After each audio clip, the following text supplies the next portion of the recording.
Welcome to another episode of Money You Should Ask. I'm your host, Bob Wheeler, and in this episode, we're going to explore, question, examine, converse, dig deep, expose, laugh, and cry about the money beliefs, money blocks, and life challenges of our next guest. Turn up the volume, listen, learn, and laugh. Last month, you got financially fit in February. Now get ready for March Money Mindset. To continue to cultivate your Fresh Start 2021 journey to financial freedom, each week during the month of March, we will be giving away free resources and tools to help get you to the next level. Let's get this party started. Week 1, we will be giving away 10 copies of my book, The Money Nerve, Navigating the Emotions of Money. Each day, we will randomly select 2 winners. For your chance to win, visit themoneynerve.com/Fresh Start 2021 or click the link below to enter. We'll be back next week for more giveaways in week 2 of March Money Mindset. Well, our next guest is Trudy Goodman, Ph.D. She is the founding teacher of InsightLA and co-founder of the Institute for Meditation and Psychotherapy. She has taught at universities and retreat centers worldwide for 25 years. Trudy is trained in mindfulness and Zen since 1973. She holds a graduate degree in developmental psychology from Harvard and is one of the senior Buddhist teachers in the U.S. She is widely known for her role as Trudy the Love Barbarian in the Netflix series Midnight Gospel, and that is super important, and we're going to talk about it. Trudy is also a contributing author for such books as Clinical Handbook of Mindfulness, Compassion and Wisdom in Psychotherapy, and Mindfulness and Psychotherapy. She's also a mother, wife, and grandmother, which means she's a real live person. Trudy, I'm so excited to have you here. Thank you so much. Thank you, Bob. A nice introduction. It's so awesome. How are you doing in this time of, I know you have this motto that if we can't go out, so let's go in. If we can't go out, let's go in, something like that. Is that, can you say a little bit more about that for people? Because we're having to do that. Yeah, we're having to do that. And we're having to do that so much more than we ever dreamed. And I'm so grateful that last March, I didn't know it was going to be a whole year. Can you imagine if we had known that? No. We would have really freaked out. Yeah. But really, that motto is just about how there is an inner world and an inner life that we generally ignore because we're so busy out there in our outer lives. And that inner life is something that, we might have maybe a handshake acquaintance with it. Yeah. But the pandemic, even amidst all the misfortune that it has brought to so many people and profound losses, for sure, sometimes because of that and because of the fact that we're kind of under house arrest, so to speak, the going in is easier to do because we don't have our usual outlets out there. And the way that, there's lots of ways to look within and get to know yourself. Psychotherapy is one way, and art is another way. And for me, it's been meditation has been the way to do that, to set aside periods of time where, I'm not going to be interrupted and I can just be quiet and actually step back into just receiving my own being and life and just not having to be anyone special during that time or do anything or go anywhere, just having a little bit of, you could think of it as a Sabbath or something, just a period of time where you can just be, because nothing really in our culture or external world values that or encourages us to take that kind of time. Even children now are so scheduled. When I think of being a child in my own, I had a pretty sheltered childhood and I was free to run around. And we lived in a little suburb. It wasn't like I had forests or anything, but we ran around in each other's yards and we had time to just mess around and run around. And I don't see kids really having that anymore. And we also did that without our parents. Nobody was watching around. Exactly. I think some of us are lucky we survived. I know. Well, that's how parents today feel. Well, it's amazing you survived, Yeah. And when you talk about that, having time for yourself, one of the things that it seems to me that we have a low tolerance for spending time with ourselves, having to actually sit with ourselves, sit with the silence, sit with our money issues, our relationships. Like, it's hard to tolerate that. I think it seems like that's not cultivated as much. And I think maybe that's where mindfulness comes in to help us to start to be comfortable in all of it. Yeah, I think that's right. It's also true that I think these principles of mindfulness and learning how to be present with experience and learning how to stay with it and learning, just appreciating the miraculous power that our minds have that we can direct our attention anywhere. We can actually do that. We just don't learn in school that we can do it consciously and intentionally and to cultivate certain qualities of our hearts and spirits and also creativity. It enhances our creativity. But, this has been an issue for people for thousands of years. Yeah. All the ancient psychologies and philosophies address this question of human consciousness and how we use it, and do we use it for the good or not? But now today we have our electronics, we have the devices. And so it's really never necessary to be alone anymore, right. To be alone with yourself. Yeah. And I remember when I would see people talking on the phone in the grocery store, and it was just like we never used to be able to always be connected the way we are today. And so it's challenging. It's challenging to practice mindfulness and awareness, as you say. And I always come back to this experiment they did, I think it was around 10 years ago now, at Harvard, about what is it that really makes people happy. And they tracked, thousands of people, and asked them what they were doing at certain points when they felt happy or unhappy. And what they discovered, which was that the happiness or the fulfillment that people felt did not depend on what activity they were engaged in. It depended on the quality of attention they were bringing to that activity. And you can imagine which activity was the easiest for people to pay attention to, and which activities, were a little more challenging. The activities that are the most fun for us and physically pleasurable, of course, are the easiest to pay attention to. I don't have to say which ones those are. They're different for everybody, probably, but some the same. And that really struck me, because it really showed me that all the things we're taught that would make us happy, a certain vacation or stuff that we might want to buy, or I don't know. In my case, I always thought if I owned a home, it would make me happy. Right. I still don't, and I'm really happy. But or having a certain amount of money, that these things would make us happy. But it isn't actually. What makes us happy is the quality of attention that we bring to what we're doing, and that kind of attention, I think of it really, Bob, as a form of love. It's like it's caring enough to really listen, caring enough to really be undistracted as best we can. Yeah, it's so interesting when you were saying that. I was thinking, and I think it was John Lennon that said this, or maybe somebody, but they asked him, what did he want to be when he grew up? And he said, happy, right? They're like, wrong answer, right? Because you're supposed to be something as opposed to be. Exactly. And I know for me, I was taught you are your accomplishments, and not by anybody's fault, but that's what society said. And so to focus on actually just being seems counterintuitive to what I was socialized to believe. Yeah, I remember once my dad worked for the World Health Organization for about 35 years. So I did spend some time in Switzerland. They lived in Geneva and outside of Geneva too. And I remember once going through the airport in Zurich to get there and seeing this huge billboard outside the window that said, "Du bist was du hast." You are what you have. And I think it was an ad for a bank.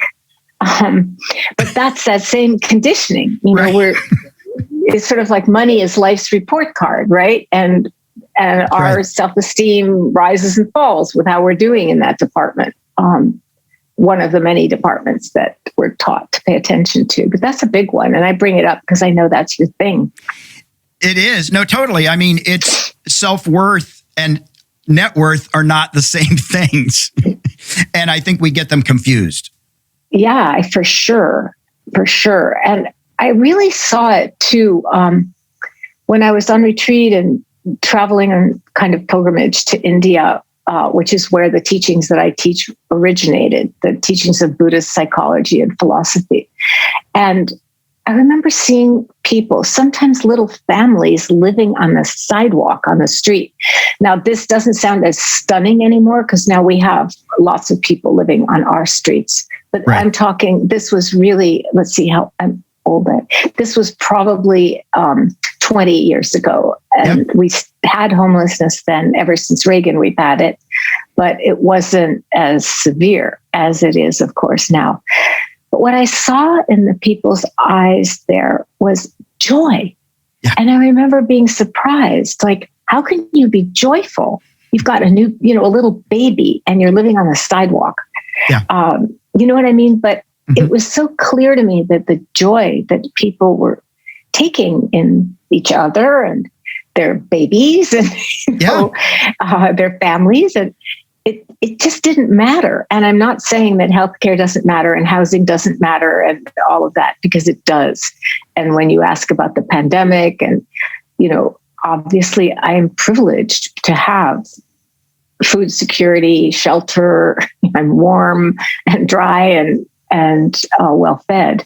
So I'm not saying those things don't matter. They do. But like you said, they are not what determine or have to determine your happiness. Yeah, I think the abundance is in the experiences and in the connections. And what I've observed in developing countries is the need for community, the need for connection. And I think in the US specifically, we're able to isolate and keep the people away from us that are undesirable or don't fit with our story. And actually, it's a disservice to all of us because we are connected and we do need to be in community. Yes. And it's really, I don't know if we're the country that has the most individualistic approach to life. We're certainly right up there. And that it really is based on a kind of myth or delusion that we are separate, when we all not only need each other, but in the deepest sense, we are connected in this life. It's like, have you ever heard of the Wood Wide Web? I have not. Tell me. Okay, so this is based on the research of a woman named Suzanne Simard, who's a scientist who studies forestry, I think in British Columbia. Okay. And she discovered that the trees in the forest that look, like they're standing separate trees, and they are standing separate trees, but their root systems are all tied together by these tiny little fungi that are like threads that are, and they have the capacity to send each other nutrients. If one tree is being attacked or is failing in some way, the other trees can send some sugars through this little network. She's discovered, in fact, that trees know the difference between their own baby trees and the baby trees of other trees. Wow. And they actually give preference to caring first for their own baby trees. And I mean, it was fascinating for me to discover about this, because I felt like this is our human life too. Yeah. It's a metaphor for our human life too, that, we don't hear about this so much in the news, but people are doing generous, compassionate, kind, beautiful things for each other. Yeah. Always, everywhere. I think it makes me sad that that's not newsworthy. You know what I mean? Yeah. Because it's important and it's true, and it's our web of connection in this existence is through the kindness, I think, that we offer to each other. Absolutely. And When you were young, is this like, did you say when you were 7 years old, I think I want to focus on mindfulness and meditation? Or what were you thinking as a young child? I was thinking about what young children think about, how much I love my bicycle and riding my bike and things like that. But I was a sensitive child. Mm-hmm. I will say I have memories of, like one of the things I wrote about in my book that I'm writing is I have this memory of being 8 years old and sitting on the curb. In those days, moms pretty much were homemakers. Dads went to work, and the dads would get off. I can't remember if it was a bus or a train, but they would walk home from there. Okay. And I remember I was waiting for my dad, of course, but whom I loved. But I would see all the dads, and I remember being able to see the way they walked and on their faces, like which ones were happy going home to a house, which ones were going home maybe to a sad situation, which ones. So that's the only thing and maybe all children can do that, but I remember I had these certain dads that I picked that were I called them my feel sorry dads. And I don't know, I cared about their sadness somehow, or their depression or whatever I was seeing in them. Mm-hmm. But no, I never thought about mindfulness. Kids are so much more present by nature because they're living lives, young children especially. But really all the way up to maybe preteen or teenage years, they're living a life that is much less mediated by thought than adults. So they're naturally more present, which is part of why I've always liked working with them. Yeah. They live in the moment. They live in the moment. That's awesome. And did your parents, did they tell you about money? Was money discussed?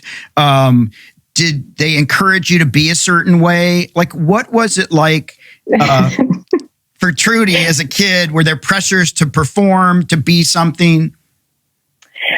Well, the last part first, pressures to perform and be something, not overtly, but my family really valued education. And so doing well in school was heavily rewarded with positive attention, I would say. And, I always had pretty severe ADD. So I would get these report cards, like 4 A's and 2 D's, these very odd report cards. And I don't remember my parents particularly shaming me or anything about that. While education was valued and their favorite place for me or anybody to be was, reading a book at home, you're safe. Right. These were Jewish parents. We didn't play sports or touch football or anything. We read books on the couch at home. Yeah. And so there was, a valuing of education, but I didn't feel pressured actually so much. I think if there was pressure, it was because kids want to have good report cards or something. Do you know what I mean? It was more internal. But money, that's an interesting one because honestly, we didn't talk about money. My dad, during my growing up, he worked. He was a physician, but he was an academic physician. So he did research at NIH.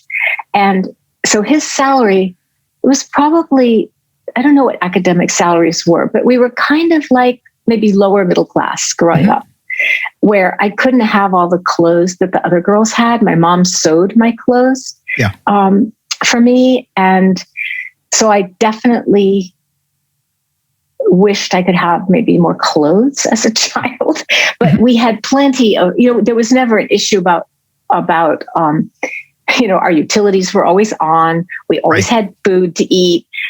We always had clothes to wear. It was just not a wealthy situation. But the funny part is that my dad loved his work. My mom did volunteer work that she loved. They were both very generous and I would say altruistic. Mm-hmm. My mom taught sewing classes to immigrant women so they could sew clothes for their families and maybe even have a livelihood eventually. Yeah. But she did that as a volunteer. And my dad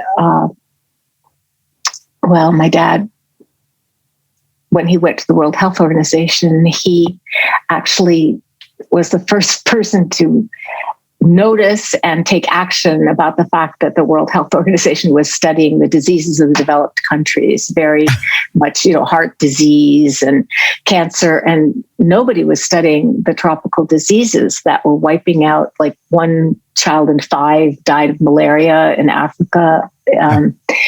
So he started, they were both very altruistic, and money was never discussed in relation to your work. Money was like a byproduct of your work.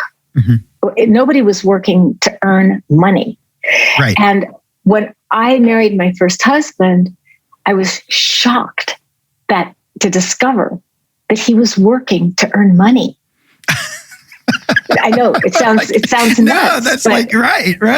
But he wasn't particularly idealistic. He was doing work to earn as much money as he could. Yeah. And I remember being like sort of scratching my head, and thinking, well, that doesn't seem very altruistic, or I didn't know how to appreciate that. Later, I of course learned to appreciate the value of that, but I didn't know how. And so money wasn't talked about, to the point where I'll fast forward many years. And something happened by some mistake. I was sent a financial statement from my mom's T. Rowe Price account. And I saw it was her savings. And I saw the amount of money that was in that account. It was a 5-figure amount. So it was a nice amount, but it wasn't, a huge amount. Right. And I remember I called her and said, Mom, this statement came to me, and she was horrified that I would see how much money was in her account. Wow. I can't tell you. It was as if, I don't know, I had peeked into her underwear or something. Do you know what I mean? It was it was a complete no-no to her. Yeah. And she was shocked and upset, which surprised me, because I don't know. So I think that kind of family where you don't talk about money, it makes it a little hard to understand what money is really about or for. The good news is, because we didn't have that much, there wasn't really ever a question of spending more than you had. Do you know what I mean? Like, I just saw people manage their money okay. They were frugal, and it was fine. And my mom made all these tuna sandwiches and put them in the freezer, and they would be soggy in our lunch. But it was had those.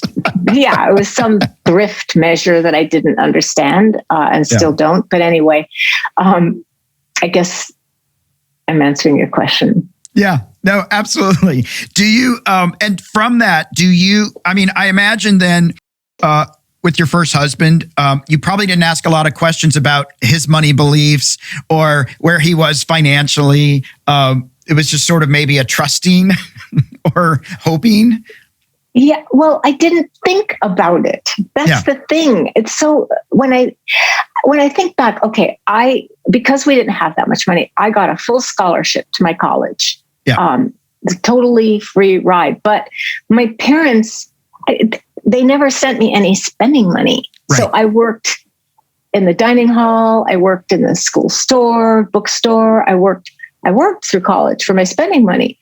Yeah. But it didn't really, I don't think it occurred to them that they were supposed to send me money. Right. This is how clueless we all were. Yeah. And then I just thought, okay, you work to earn money. And I always joke that I married my first husband because he bought me a bathing suit. My parents were overseas. It was summertime. I didn't have a bathing suit. He bought me a bikini. But that, well, there were other reasons I married him too. In fact, I'll tell you the story because sometimes I'm embarrassed about having, being on my third marriage. But here's the first one. I'm 21. I've graduated from college. And my boyfriend tells me that if I won't marry him, he's going to leave me.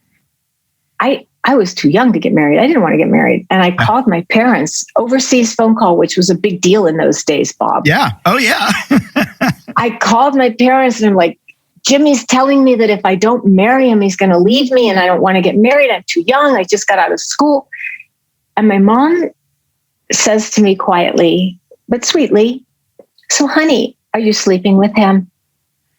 And I say, yes. And she says, well, then you have to marry him. Those were the days, right? Those were the days. Wow. And my dad didn't say boo. He didn't say, oh, no, she doesn't. They both, Yeah. So that marriage actually didn't last very long, not surprisingly. But did you keep the bikini? I kept the bikini. Okay. Just checking. I kept the baby, okay. which I'm very happy to have gotten, to have had. And I think that, I never really cared about having money, Bob. Yeah.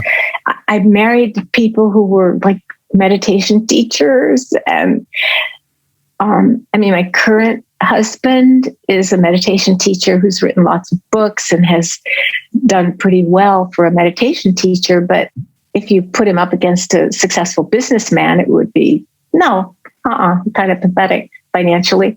But that isn't ever what has mattered to me. And I don't really have any judgment anymore about people to whom it does matter. For example, it mattered to my daughter because I didn't pay attention. We didn't have money.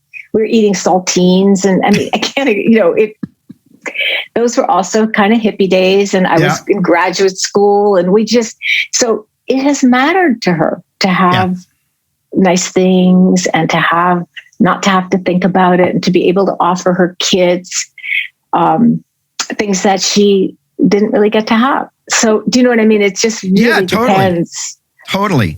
Well, to that point, with your daughter and the marriages, I'm wondering, how did or does gender play a role in your journey and maybe your daughter's journey? Because as a woman, there may, I would imagine, have been a few more challenges, just like you need to marry him kind of things. Yeah. Would you say the question again? I'm not exactly clear. Yeah, just how does gender play a role? How did it play a role in your journey? Like being a woman. Okay. I'm imagining there have been road bumps. Okay, so the biggest road bump right away was my first marriage, realizing that I was expected as a wife to like pick up after him. We're kids. I'm 21. You know what I mean? It's like, what? Yeah. You leave your stuff on the floor and I'm supposed to pick it up? Like, what is this? I wasn't. It worked well for him. It just was, So there were kind of weird wake-ups like that. Like, I think, like parents now looking back, I realized they were pretty bohemian. They shared housework. They just shared a lot of stuff. And so I didn't, now my mom was a homemaker. My dad went to work. But I would say that in my first marriage, gender played a role of like a kind of horrible awakening for me. And then shortly after we went apart, there was this second wave of feminism where we began to have consciousness raising groups. This is like 1971. Mm-hmm. And I remember the awakening, Bob, of just one night. I remember I was walking outside, it was dark, and I was looking in the lighted windows of houses and thinking, oh my God, in every one of these houses, there's a wife. She's making dinner. She's cleaning up. She's taking care of the kids. It was just, I think I probably can't convey the stunningness of what I felt in that moment. Yeah. But I think really from that moment, I didn't want to be in that mold. I didn't ever want to fit into that mold. And all my subsequent relationships were with people where we shared everything really equally, the money, the housework, the childcare, everything pretty equally.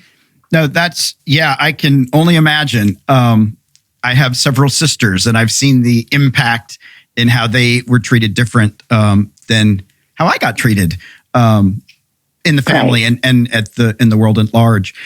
Do you treat with that awareness? Did you talk to your daughter about being able to be anything she wanted, or did you consciously, intentionally have conversations with her? Oh, definitely. And she always felt she could be what she wanted. Yeah. You know, at one point she wanted to be a journalist, and she did some work with that. And then she connected. My first husband wound up, he actually committed suicide, not while we were together. So she connected with his family. They were all lawyers. She actually wound up going to law school. She always felt she could do and I think she still does feel that she can do whatever she wants to do. If she puts her mind to it and wants to put the work in, she can. And she knows that deeply. And I was having a conversation with my granddaughter, who's 19, and who has just, this is her freshman year in college, which is, of course, not on campus, but some people are, but she's not. And so she's been, she actually stayed in my place for the first semester, and I was up at Jack's. We've gone back and forth because his meditation center is up here, mine's down there. But the pandemic has been great, Bob, because we've been together nonstop, and it's really fun. So anyway, she moved out of the house but couldn't go off to school.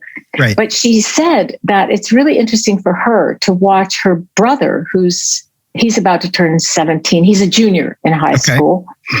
And she said he can go out until 1 a.m. He comes home and they say, "Oh, did you have fun? How was it?" or something. She said, if I came home at 1 a.m, I would be interrogated. Who were you with? What were you doing? Why were you out so late? So there's still a double standard, even today, 21st century. Absolutely. Child rearing, and I guess the difference is that she's very aware of it and can talk about it. Yeah. Which we didn't really notice, or we didn't know how to notice until, like I said, until the women's movement came along. Yeah, and I think you have to be aware that the system is rigged against you to be able to work the system. Yes. Right? Because you can drive yourself crazy going, why? I'm feeling crazy, when it's actually the system that's driving you crazy, not yourself. And you can see this today with all of the racialized, all the racial unrest. And it's like people are beginning to realize the game is, they've known it intuitively that it's all rigged against them, and redlining and people trying to buy houses. They've known that there's been all of this prejudice and bias and unfair structural setups in our society. But it's all becoming so much more visible now. And I think it does free the hearts of people who were blaming themselves for maybe not getting to where they needed to be, instead of realizing I have to work, as a woman, a Black woman or a brown woman, I have to work 10 times harder than anybody else to get to the same place, right? Yeah, right. They're starting 10,000 feet from behind the starting line.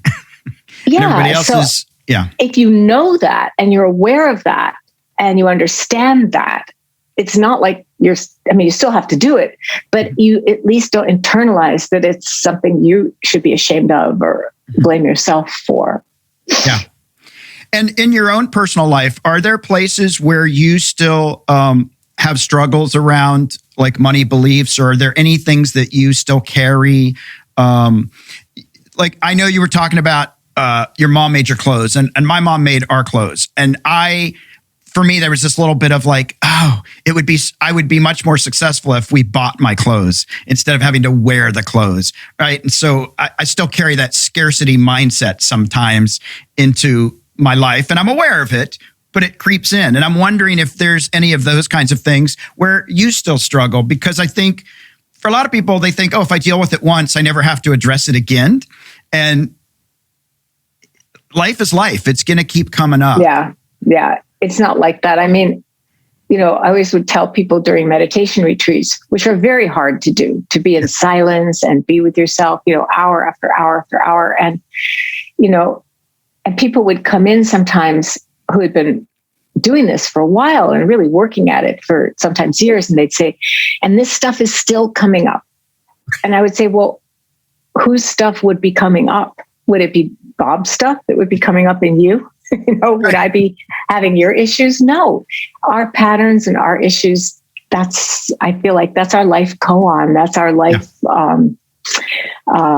dilemma or riddle or question to solve. And for me, I have noticed, and I was telling Jack, my husband too, that I don't like shopping, but I really like having new clothes. And I think it does go back to those childhood experiences. Yeah. Because, people often ask, well, if you had all this money, what would you want?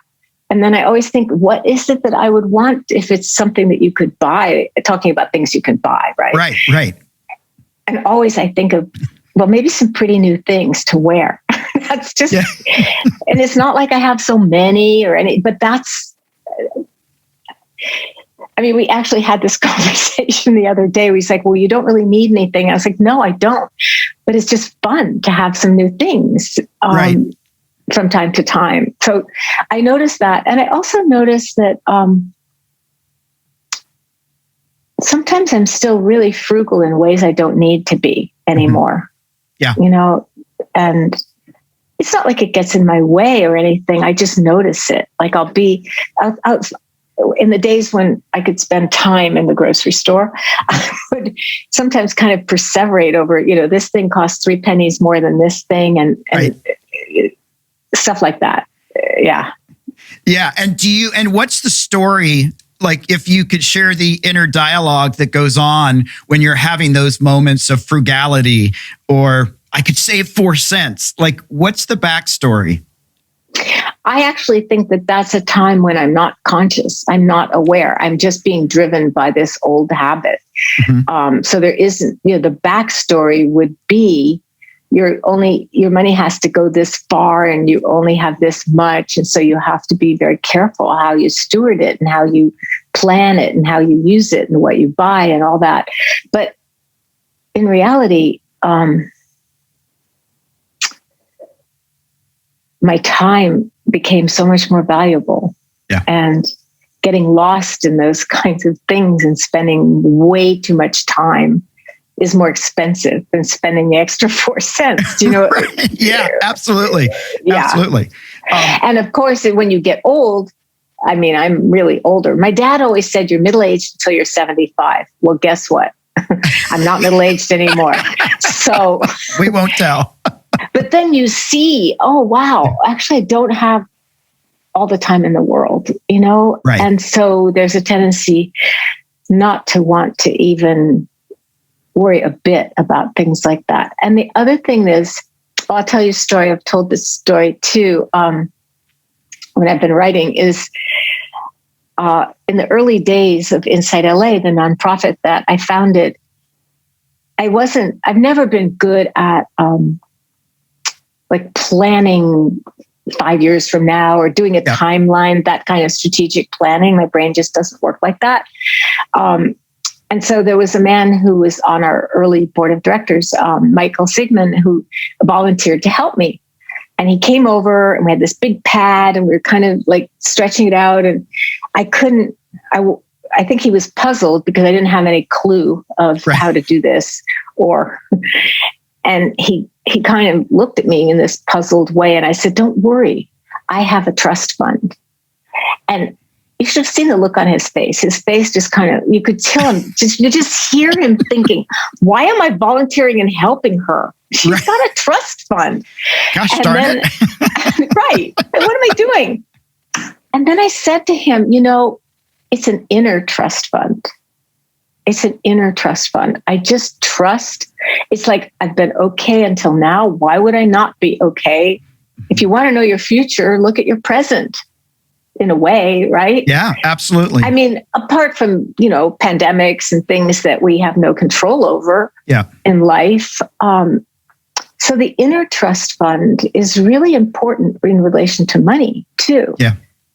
And I saw when I worked for 25 years as a psychotherapist in Cambridge, Massachusetts, in a variety of settings. But I also had a private practice. I worked in lots of schools and with lots of kids and teachers. But I also had a private practice, Bob, where in the summer it would kind of drop off because a lot of people would be away, or around the holidays it would really. And I noticed that when I felt I needed to have more work because summer was coming, for example, and bills didn't stop, even if business was slower, I would magically get referrals. It felt like magic, honestly.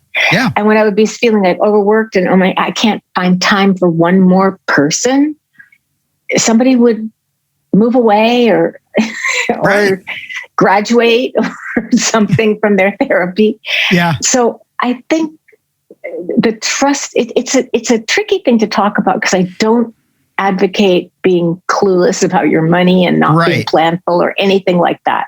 But there's another element, and maybe you see it in your work, and I'd be curious to know if you do, but there's another element which does have to do with trust. Absolutely. And I have seen it work in my life. So I'm curious, do you see that? I definitely do. And it's interesting. I work with a lot of different groups, and I work with some spiritual groups where sometimes they're more, I don't want to say clueless, but there's a little bit of, I'm just going to hope and pray that it works out, but they're not necessarily being conscious and intentional and having the awareness of, I can trust this. But I do have many clients and friends that have this inner trust that, you know what, this is going to be a success. This thing is going to work out. Yeah, but you're about to fall off the cliff. Yep, but something's going to come right before it gets to the end. And there's just such this energy of confidence that it feels like it just perpetuates that trust, that confidence of just knowing it's all going to work out. It's all going to be good. However it unfolds, it's going to be amazing. And it really, I feel like it is such a mindset of choosing to trust and knowing that it will work out, because it usually does. That's the amazing thing. Yeah. And what you said, whatever happens or however it works out. That's right. I think that's the key, because we can't sometimes control how it actually works out, but we can control our attitude about it. And if our attitude is basically one of cheerful confidence, then even if it isn't exactly working out the way we thought, we can find a way to be with that and to live with that, and maybe to shift that when we have that confidence and trust.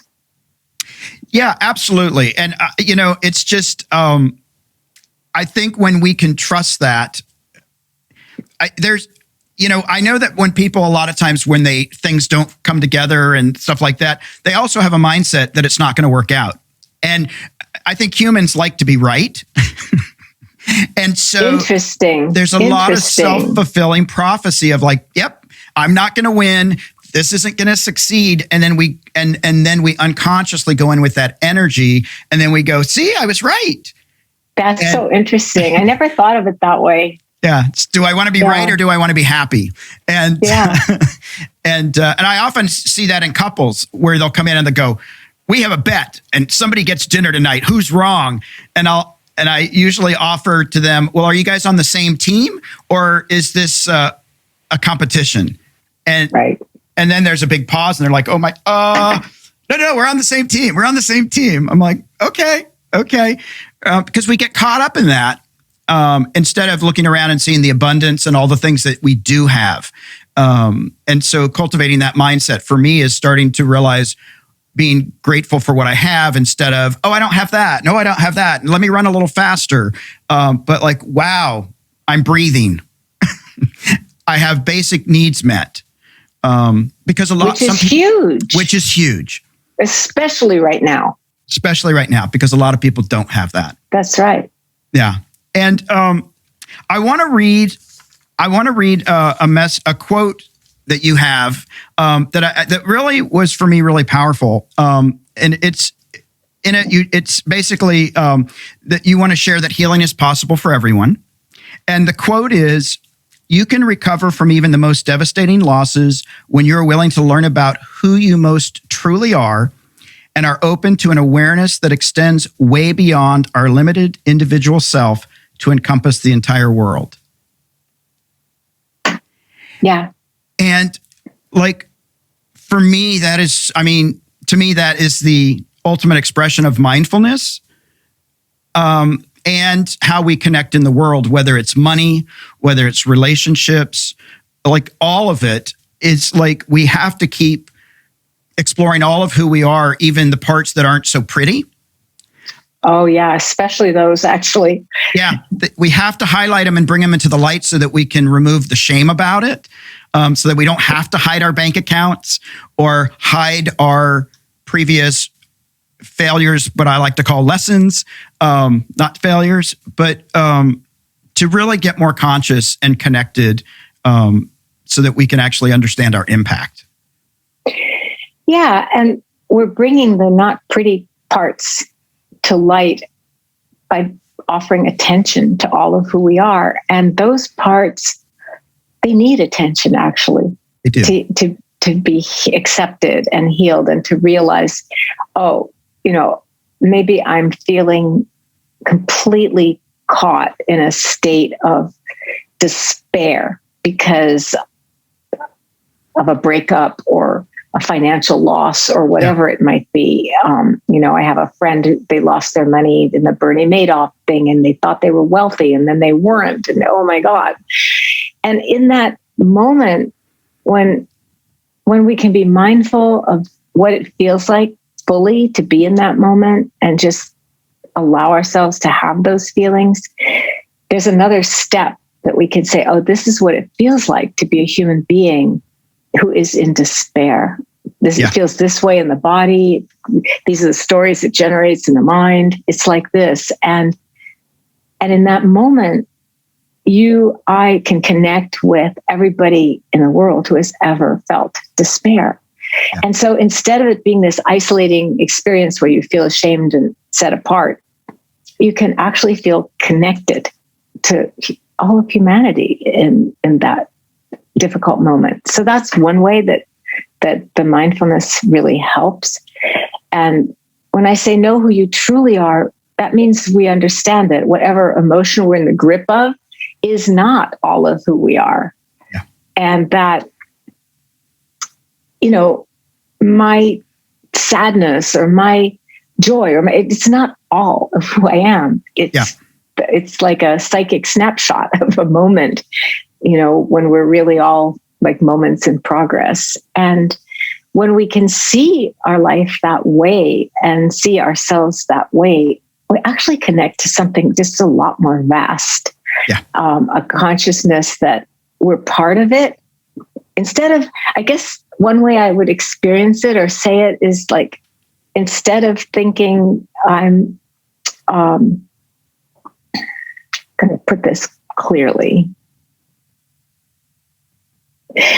Instead of thinking consciousness is sort of up here, mm-hmm. and it's encapsulated in this me-ness and everything else is out there, you can actually have a felt sense of your awareness, your love, your consciousness, whatever you want to call it, being all of this, mm-hmm. all of this. And then the individual me, the Bob, the Trudy, the you, the me, is like one facet of that jewel. And I don't know if that makes sense, but to me, this is a very healing realization. The realization that whatever I'm feeling is what humans feel when it's like this. And then the realization that I'm just so much bigger than I think, than any of my thoughts can capture. Yeah, absolutely. And if I reflect that in terms of like financial success or stepping out in the world, having that mindfulness, having that awareness, that consciousness, helps you to stand in whatever comes your way. For example, I held back for many years because people were like, you're going to be really successful. And I was terrified to step up and be in leadership. I was terrified to step up and take a stand because people might judge me. People might not rally for my success. And there's all these things. And if I don't have a mind, and once I realized, oh, these things still might happen, but it's still worth the risk. Like, to show up fully as who I am, I'm going to step up. And there might be criticism, and there might not be everybody that agrees with me. But at least if I can tolerate and know that that might be coming, I'm freer to step in and be all of who I am and not let those things take me out. Yeah. Not let those things be totally in charge of you. And I think that's the other piece of being willing to know all of who we are, is that anything that we don't want to know about, that we put outside of awareness, actually has power over us. Because we're not aware of it. And it can be determining our actions and behaviors and things we say without our even realizing it. You know, so that's another reason to be aware, is that then it doesn't have to be in charge of who we are and what we do. Yeah, it's actually freedom. I think that's the word for it. Yeah, it feels freeing. Yeah. We are at Fast Five, so I'm gonna switch a little bit, and this has just been so awesome. But I'm gonna ask you Fast Five questions and just quick answers. Okay. No right or wrong. All right. How many pillows do you sleep with? 2. How often do you buy clothes?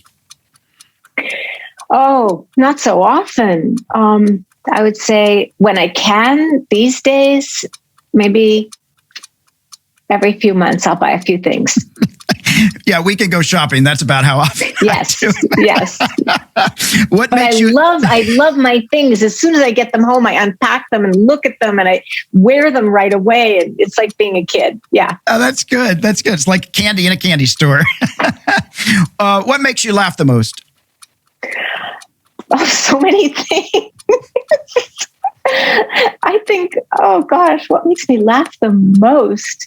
Just how silly and absurd the world can be when you, as Wavy Gravy, a famous clown of the last century, would say, if you don't have a sense of humor, it's not very funny. I know, it takes a minute. I love that. It takes a minute. Yeah. That's awesome. That's a good quote. Love or hate roller coasters?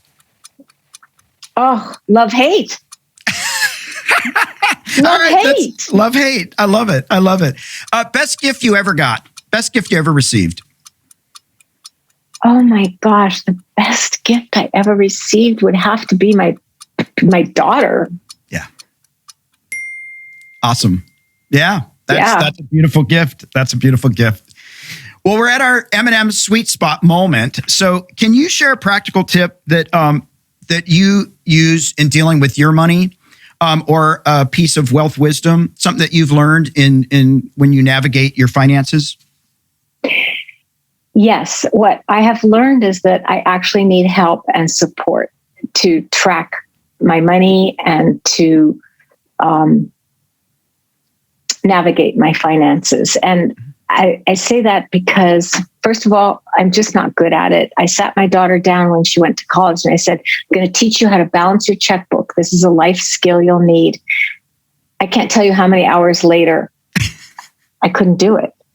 I thought I knew how. Do you know what I mean? I couldn't do it. And so and I can say this because I do have smart parts of my brain, but the tracking of things is not a smart part of my brain. So I think the wisdom to know what are your strengths and what are your areas where you actually need support.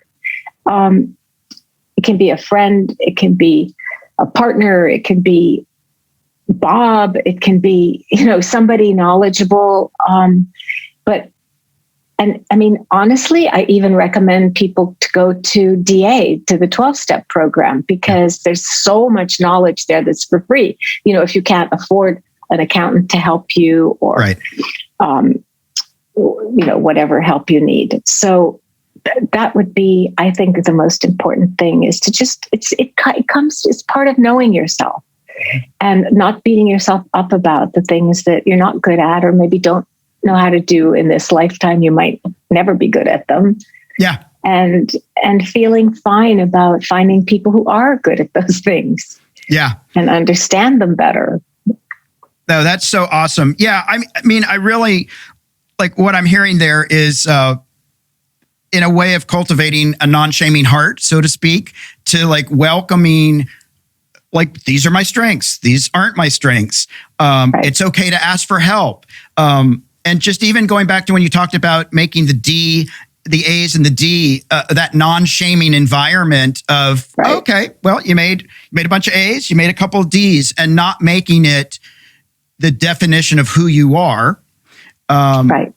And that even in our past history, it's information, like that we don't have to, oh, wow, I messed that up. Oh, okay, I was naive. That was eye-opening. And just, which intrinsically brings in the curiosity, I guess, of like, wow, isn't that interesting? I didn't know that before.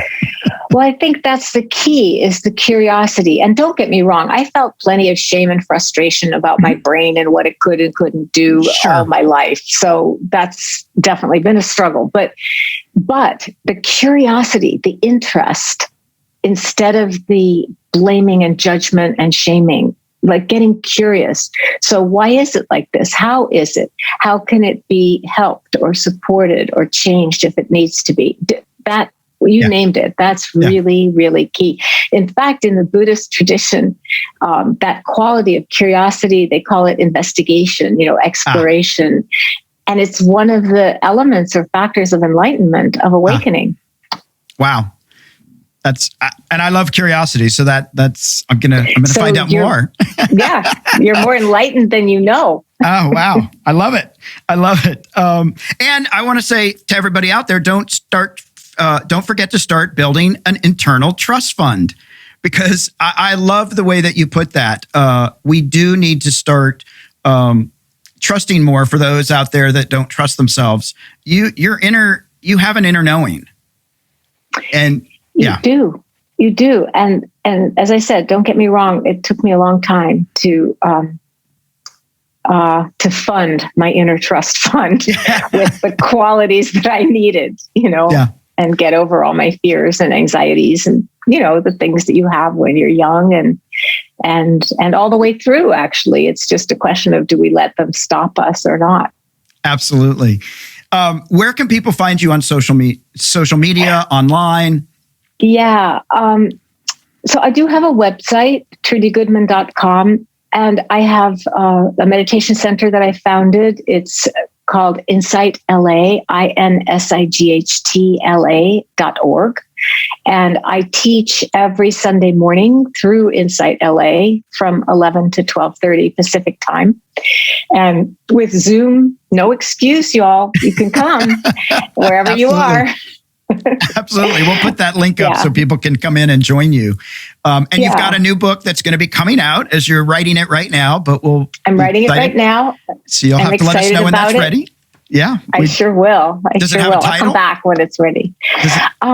It has a tentative title, but I don't want to talk about it yet. Okay. I'm a little bit. I'm a little bit just trying to save that energy for the writing, because when I start talking about it, I don't write.